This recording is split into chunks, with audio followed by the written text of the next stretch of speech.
The emergency alarm cut through the operations center like a knife through silence. And in that fraction of a second when everyone froze, a voice came through the emergency channel, crackling with static and desperation, calling out a military call sign that had been buried in classified files for nearly a decade. Ironfall, do you copy? Nathan Crowley stood near the back wall, a clipboard in his hand, his position so unremarkable that most people in the room had forgotten he was there. But when that call sign echoed through the speakers, something in him shifted. His spine straightened, his eyes locked onto the central display, and without hesitation, without permission, he answered, "Ironfall copies." Vivian Lockridge, the CEO of Meridian Aerospace, turned sharply from her position at the command table, her eyes finding the source of that voice. She had walked past this man 100 times. She had never once truly seen him. Nathan Crowley lived his life in increments of 15 minutes. Every morning began at 5:45, not because an alarm told him to wake, but because his body had learned years ago that discipline was the only reliable architecture for survival. He would rise in the small 2-bedroom apartment he rented on the east side of the city, moving quietly so as not to wake his daughter sleeping in the room next door. By 6:15, he had completed a workout routine that required no equipment, just body weight and repetition, and the kind of focus that turned physical exertion into meditation. By 6:45, breakfast was on the table. Eggs, toast, orange juice, the same every day because predictability was a gift he could give his daughter even when he could not give her much else. Lily was 7 years old, with her mother's eyes and her father's stubborn silence. She had learned early that her father was not a man who explained himself, but she had also learned that he never failed to show up. Every school pickup, every parent-teacher conference, every nightmare that woke her at 2 in the morning, Nathan was there. He had arranged his entire existence around that single promise. His job at Meridian Aerospace was deliberately chosen for its invisibility. He worked in ground operations support, a position that required competence but demanded no ambition. He monitored logistics, coordinated maintenance schedules, filed reports that no one read. His supervisors considered him reliable and utterly forgettable, which was exactly what he wanted. He clocked in at 8, clocked out at 4:30, and never once volunteered for overtime. His colleagues assumed he lacked drive. They could not have been more wrong. Vivian Lockridge operated in a different universe entirely. At 38, she had risen to the top of Meridian Aerospace through a combination of relentless intelligence and an almost surgical ability to identify weakness. She trusted data over intuition, hierarchy over instinct, and she had built a company culture that reflected those values. Her days began with briefings and ended with strategy sessions, and somewhere in between, she made decisions that affected thousands of lives without ever stopping to consider the individual weight of each one. She was not cruel. She was simply efficient, and efficiency, she had learned, required a certain blindness to the personal. The first time Vivian truly noticed Nathan was during a routine inspection of the operations floor. A shipment had been delayed, and she had come down personally to demand answers. When she found the logistics coordinator responsible, she issued a rapid series of instructions designed to minimize the damage. Nathan stood nearby, ostensibly organizing equipment manifests, but Vivian noticed that he had quietly rerouted 2 secondary shipments to cover the gap before she had even finished speaking. He did not announce what he had done. He did not seek credit. He simply solved the problem and returned to his clipboard. For a moment, Vivian felt something she rarely experienced: curiosity. But then her phone rang, and the moment passed, and Nathan Crowley faded back into the background where he seemed determined to remain. 3 weeks later, the pressure began to build. Meridian Aerospace was in the final stages of launching a new autonomous flight navigation system, a project that represented 18 months of development and $200 million in investment. Vivian had staked her reputation on this launch, and she had assembled her best people in the operations center to oversee the final integration tests. Nathan was not among them. He was not invited to briefings. He was not consulted on decisions. He was simply present, as he always was, performing his routine tasks with the same quiet efficiency that made him invisible to everyone who mattered. But Nathan saw things that others missed. He had spent too many years reading instruments and scanning horizons to ignore the subtle warnings that most people dismissed as noise. The navigation system's calibration data showed a drift pattern that the engineers had attributed to normal variance. Nathan recognized it as something else. He had seen that same pattern once before, in a different cockpit, under very different circumstances. That drift cost lives. He approached the lead engineer during a brief lull in the testing sequence, choosing his words carefully, keeping his tone neutral. He explained what he had observed, suggested that the calibration protocol be repeated with tighter parameters. The engineer barely looked up from his tablet. The numbers were within acceptable range, he was told. The system was performing exactly as designed. Nathan was thanked for his input and dismissed. He returned to his station, but something in his chest tightened. He knew he was right. He also knew that being right meant nothing if no one was willing to listen. His phone buzzed in his pocket. A text from the after-school program. Lily had a fever. They were asking if someone could pick her up early. Nathan stared at the message for a long moment. In the past, he would have left immediately. His daughter came first, always. But today, something held him in place. The drift pattern on the display, the dismissive wave of the engineer's hand, the memory of what happened the last time he had trusted someone else to catch a mistake he had already seen. He silenced his phone and turned back to the monitors. For the first time in years, he chose to stay. And that choice, small as it seemed, would change everything that followed. Vivian noticed the change before she understood it. During the afternoon briefing, she found her attention drifting from the slide presentations and status updates to the far corner of the room where Nathan Crowley stood with his ever-present clipboard. He was watching the main display with an intensity that seemed out of proportion to his role. When the lead engineer announced that final calibration was complete and all systems were nominal, Nathan's jaw tightened almost imperceptibly. When the operations director declared that the launch window was confirmed, Nathan's eyes moved to a secondary monitor that no one else was watching. Vivian made a mental note and continued with the meeting, but something nagged at her. After the briefing concluded, she found an excuse to linger near the coffee station where Nathan was refilling his cup. She approached casually, as if the encounter were accidental, and asked him what he thought of the presentation. Nathan looked at her for a moment, his expression unreadable. He said that he thought the team was very thorough. Then he returned to his station without another word. It was the most carefully neutral statement Vivian had ever heard, and it told her absolutely nothing except that Nathan Crowley was hiding something significant. She began paying closer attention. She noticed the way he anticipated problems before they appeared on the monitors, the way his eyes tracked multiple systems simultaneously with the kind of situational awareness that seemed impossible to develop behind a desk. She noticed the precision of his movements, the economy of his words, the subtle tension that never quite left his shoulders. Most of all, she noticed the clock.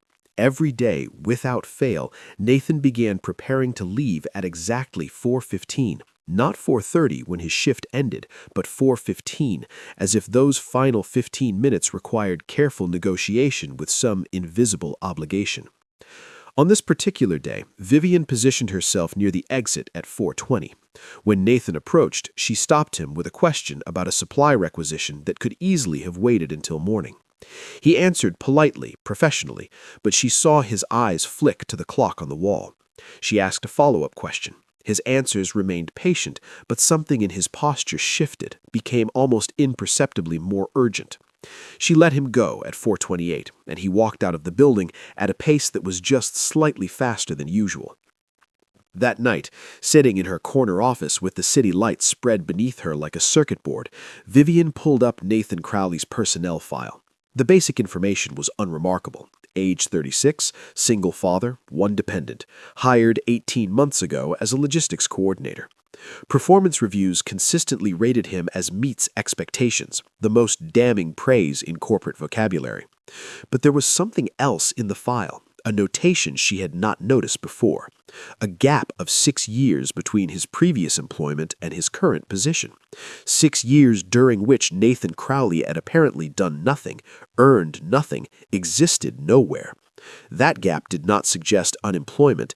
It suggested erasure, the kind of erasure that required significant resources and even more significant reasons. Vivian's curiosity had evolved into something closer to obsession. She made discreet inquiries through channels that most CEOs did not know existed, leveraging contacts from her previous career in defense contracting. The initial responses were discouraging. Nathan Crowley's background had been thorough and unremarkable. His references had been verified. His credentials were exactly as they appeared to be. But Vivian had learned long ago that the most interesting information was often found in the spaces between official records. She asked more specific questions. She mentioned the 6-year gap. She suggested that Nathan's situational awareness seemed inconsistent with his stated work history. The responses changed. Her contacts became evasive, which told her more than any direct answer could. Someone had taken considerable effort to bury Nathan Crowley's past, and that effort had been largely successful. But Vivian had one advantage that most investigators lacked. She had been watching Nathan for weeks, cataloging his behaviors, noting the small details that others dismissed as unremarkable. And one detail kept returning to her mind, the way he had reacted to the emergency alarm during a drill 2 weeks ago.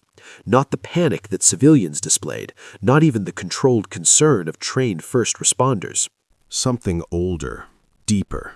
The instantaneous calm of someone who had faced genuine emergencies so many times that artificial ones barely registered. Nathan, for his part, knew he was being watched. He had spent too many years in environments where surveillance was constant to miss the signs. Vivian's questions had been casual, but her attention was anything but. He understood that his carefully constructed anonymity was beginning to unravel, and he was not sure how to feel about it. In his apartment that evening, after Lily was asleep, he sat in the darkness of the living room and held a small metal object in his hands. It was a challenge coin worn smooth by years of handling, bearing an insignia that no longer officially existed. The coin had been presented to him on the worst day of his life, a commemoration of a mission that had succeeded tactically and failed in every way that mattered. He had kept it not as a trophy, but as a reminder.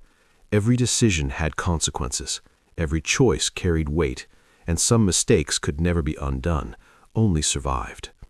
His daughter's voice called out from her bedroom, the remnant of a bad dream, and Nathan slipped the coin into his pocket as he went to comfort her. Whatever Vivian Lockridge discovered about his past, it would not change who he was now. He was a father. He was a man who showed up, and tomorrow, like every day before, he would clock in at 8 and clock out at 4:30, and he would be there when Lily got home from school. The rest was history, and history, he had learned, was only as powerful as you allowed it to be. But history has a way of refusing to stay buried, and the crisis that had been building beneath the surface of Meridian Aerospace's operations finally erupted on a Tuesday morning in late March. The autonomous navigation system that Vivian had championed was undergoing its final pre-launch test when the first anomaly appeared, a minor deviation in the flight path calculation, easily corrected by the backup systems. The engineers noted it, logged it, and continued with the sequence. 10 minutes later, a second anomaly appeared, this one larger. The backup systems engaged, but their corrections created a cascading effect that the primary system had not been programmed to anticipate. Within 20 minutes, the test aircraft was flying a course that bore little resemblance to its intended trajectory, and the operations center had shifted from routine monitoring to active crisis management. Vivian stood at the command table, surrounded by her senior engineers, watching the main display with an expression that betrayed nothing of the fear building in her chest. This was not supposed to happen. The system had been tested thousands of times, every variable had been accounted for, every contingency had been planned. But the aircraft was now 3 miles off course and showing no signs of self-correction, and if it continued on its current trajectory, it would enter restricted airspace within the hour. The lead engineer suggested aborting the test, triggering the emergency return protocol that would bring the aircraft back to its launch point. Vivian agreed, and the command was issued. Nothing happened. The aircraft continued on its errant course, deaf to the signals being transmitted from the ground. The operations center fell silent. Vivian understood with terrible clarity that they were watching a disaster unfold in real time. And then a voice came through the emergency channel, a voice that no one had expected, speaking words that no one understood. "Hire and fall. This is Sierra Base. We have a runaway asset approaching your sector. Do you copy?" The transmission was not meant for them. It was not meant for anyone in that room. It was bleeding through from a military frequency that should have been completely separate from their civilian systems. But before anyone could question how it was happening, another voice answered. "Ironfall copies Sierra Base." Nathan Crawley was standing near the secondary monitoring station, his hand on a communications panel that he should not have known how to operate. His voice was calm, authoritative, completely unlike the quiet logistics coordinator they had all ignored for 18 months.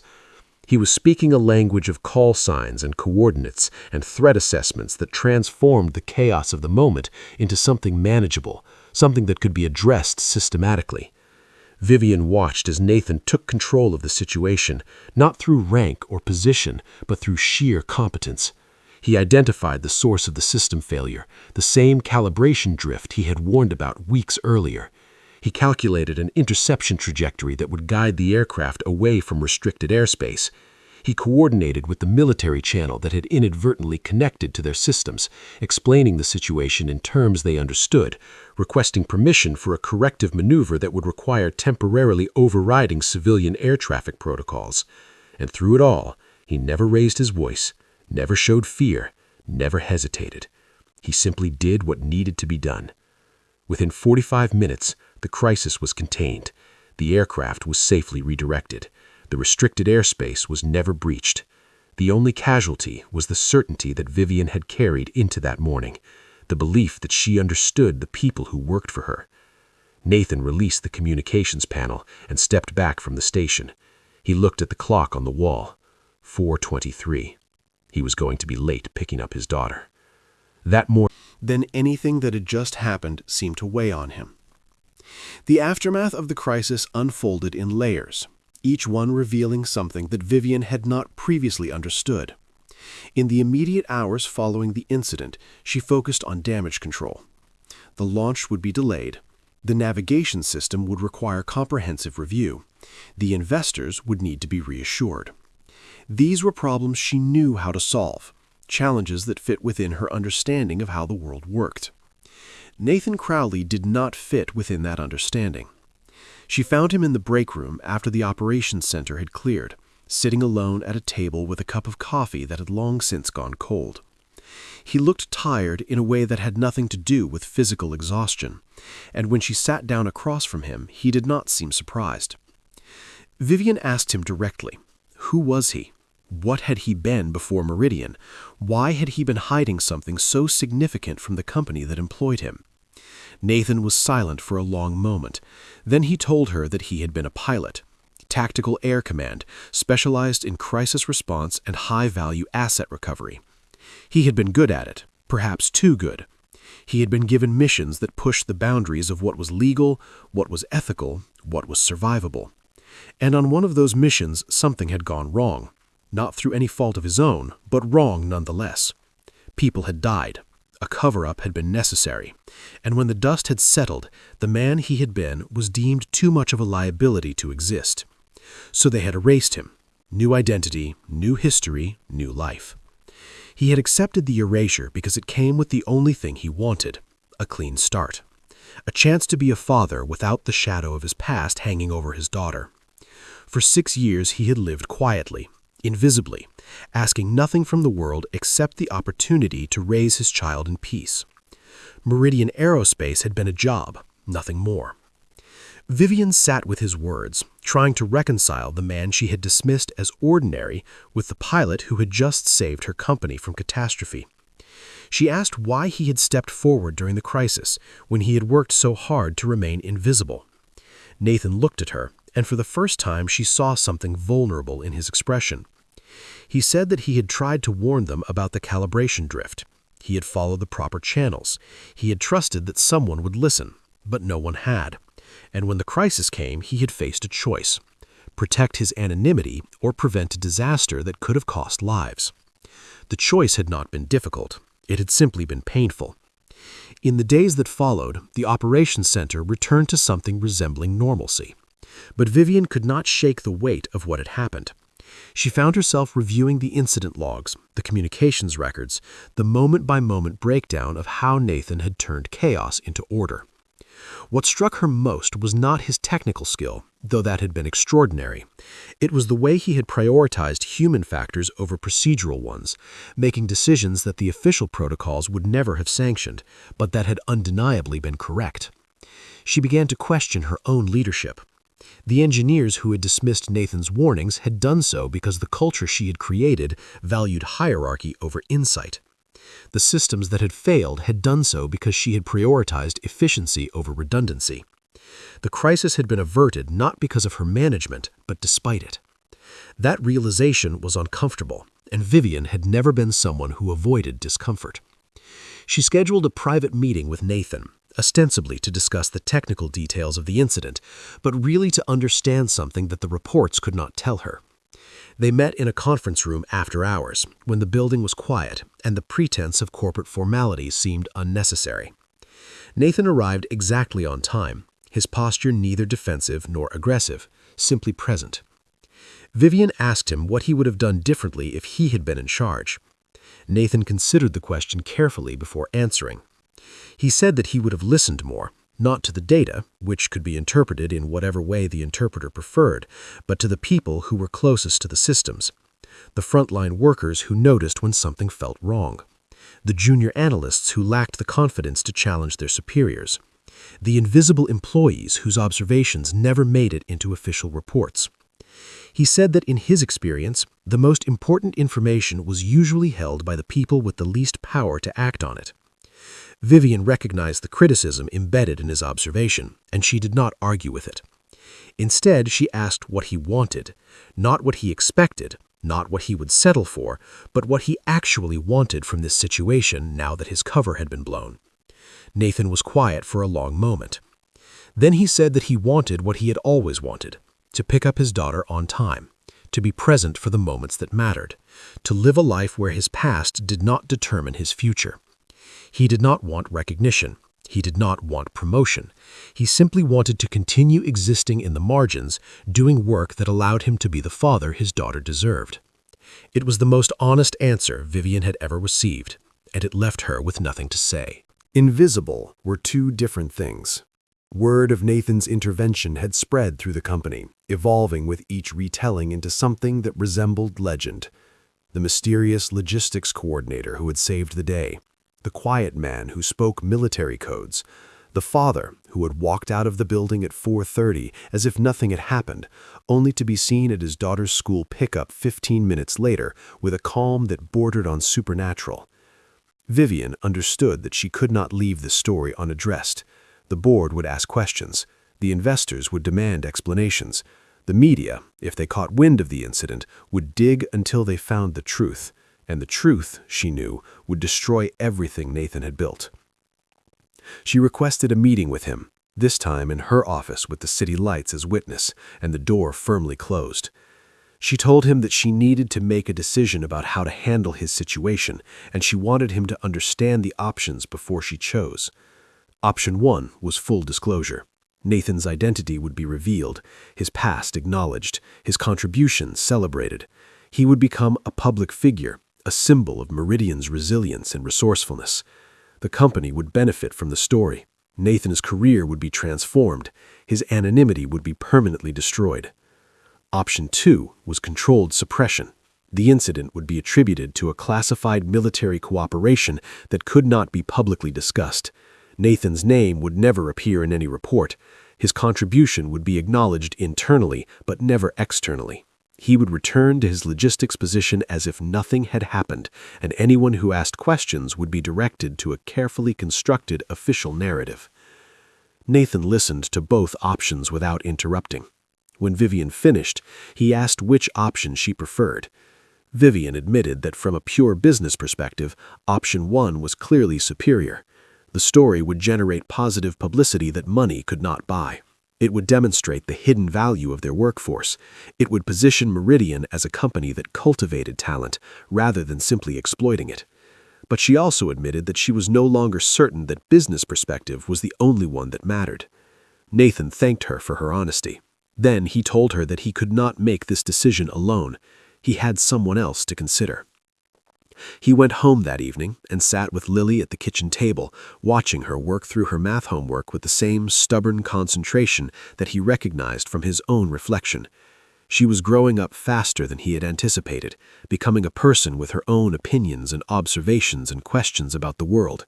He had always known this day would come, the day when his past would demand to be acknowledged. He had simply hoped it would come later. After the homework was finished and the dinner dishes were cleared, he sat beside her on the couch and told her that something had happened at work, something that might change things for them. He explained it as simply as he could, leaving out the classified details, but conveying the essence. He had helped solve a problem. People were grateful, and now some of those people wanted to tell the world about what he had done. The question was whether he wanted the world to know. Lily thought about this for a while. Then she asked if being known would make him happy. Nathan admitted that he was not sure. He had spent so many years trying not to be known that he had forgotten what it felt like to be seen. Lily nodded, as if this made perfect sense. Then she said that she thought being seen was probably scary, but that hiding was probably lonely, and maybe the scary thing was better than the lonely thing, as long as you had someone to be scared with. Nathan looked at his daughter, this small person who understood more than she should have needed to understand, and he felt something shift in his chest, not the resolution of his dilemma, but the beginning of clarity. He had spent 6 years building a life designed to protect her from his past, but perhaps what she actually needed was not protection. Perhaps what she needed was the truth, and a father brave enough to face it. The following week, Vivian called a meeting of the senior leadership team to discuss the incident and its aftermath. She had made her decision, and she wanted the people who would be implementing it to understand the reasoning behind it. She explained that the company would pursue neither full disclosure nor complete suppression. Instead, they would create something new, a position that had not existed before, designed specifically for someone whose value could not be captured by traditional organizational charts. Nathan would become a special advisor, reporting directly to her, with responsibilities that could not be summarized in a job description because they would evolve based on what the company needed at any given moment. His background would be acknowledged internally as relevant to his expertise, but the specific details would remain classified at his request. Externally, he would be described simply as a crisis consultant with specialized experience, a designation vague enough to be true without being revealing. The board members shifted uncomfortably. This was uncharted territory. Not how things were typically done. Vivian acknowledged their discomfort and then explained that the incident had revealed systematic failures in how the company valued and utilized its human resources. They had nearly lost a $200 million project because the people with the most relevant expertise had been excluded from the decision-making process. That failure was not Nathan's responsibility to fix. It was hers, and this new position was part of how she intended to fix it. She also announced several additional changes, new protocols for escalating frontline concerns directly to executive leadership, new metrics for evaluating performance that included input from lower-level employees, new requirements that every major project briefing include at least one participant from outside the core team, someone whose job was to notice what the insiders might have missed. The changes were modest by revolutionary standards, but Vivian understood that revolutions rarely succeeded in corporate environments. What succeeded was persistent, incremental pressure applied in the right places over time. She was playing a long game, and Nathan's crisis had given her the leverage to begin. After the meeting concluded, she found Nathan waiting outside her office. He had been offered the position formally that morning, and she wanted to know his decision. He told her that he had one condition. His hours could not change. He would continue to leave at 4:30, without exception, without negotiation, without apology. His daughter came first. That was not flexible. Vivian agreed without hesitation. She had learned painfully that the most valuable people were often the ones with lives that mattered more to them than work. Trying to change that was not just ineffective, it was foolish. Nathan accepted the position. Then he checked his watch, nodded once, and walked toward the elevator. It was 4:28. Months passed. The navigation system was relaunched successfully after comprehensive recalibration, and the incident that had nearly destroyed the project became a case study in crisis management that Vivian shared with industry conferences across the country. She never mentioned Nathan by name, but those who listened carefully could hear his influence in every lesson she drew. Nathan settled into his new role with the same quiet competence he had brought to every other aspect of his life. He attended briefings when his presence was valuable. He raised concerns when he saw patterns that others missed. He refused to play political games, which paradoxically made him more effective than anyone who did. Executives learned to respect his judgment because it was never clouded by personal ambition. Engineers learned to seek his input because he would tell them the truth, even when the truth was uncomfortable. And Lily learned that her father's job had changed, though she was not entirely sure how. She knew that he seemed lighter somehow, less burdened by invisible weights, more willing to talk about his day when she asked. He had not told her everything about his past, but he had told her enough. He had been a pilot. He had done important work. Some of that work had been difficult, and some of it had hurt him, but now he was finding ways to use what he had learned without letting it define him. And that, he explained, was what healing looked like. Not forgetting, not pretending, just finding new purposes for old pain. The final resolution came on an ordinary Saturday afternoon, nearly a year after the crisis that had changed everything. Nathan and Lily were at a community park watching a youth soccer game that neither of them had any stake in, simply enjoying the sunshine and the sound of children playing. Vivian appeared beside them, dressed in casual clothes that Nathan had never seen her wear, looking like a different person entirely without the armor of corporate authority. She had come to thank him, she explained, not for what he had done during the crisis, which had already been acknowledged in countless ways, but for what he had done after, for accepting the position, for staying, for showing her that leadership was not about knowing all the answers, about creating space for the people who did. Nathan accepted her thanks with the same understated grace that characterized everything he did. Then he invited her to sit and watch the game with them, an offer that surprised her more than any business negotiation ever had. They sat together as the afternoon light softened, three people whose paths had crossed through crisis and emerged into something resembling friendship. Lily eventually wandered off to join some children she recognized from school, and Nathan watched her go with the expression of a father who understood that his job was to prepare her for a world he could not control. Vivian asked him if he missed the life he had left behind, the flying, the missions, the call sign that still occasionally echoed through military channels when situations grew desperate. Nathan thought about it for a long moment. Then he said that Ironfall was a name for a different person, someone who was necessary at the time but who no longer existed. The man sitting beside her was just Nathan, a father, a consultant, someone who tried to do the right thing when the right thing was clear and who forgave himself when it was not. The call sign was a tool, and tools were meant to be set down when the work was done. His work now was different. His work now was watching his daughter play in the sunshine and being present for a life that was finally fully his.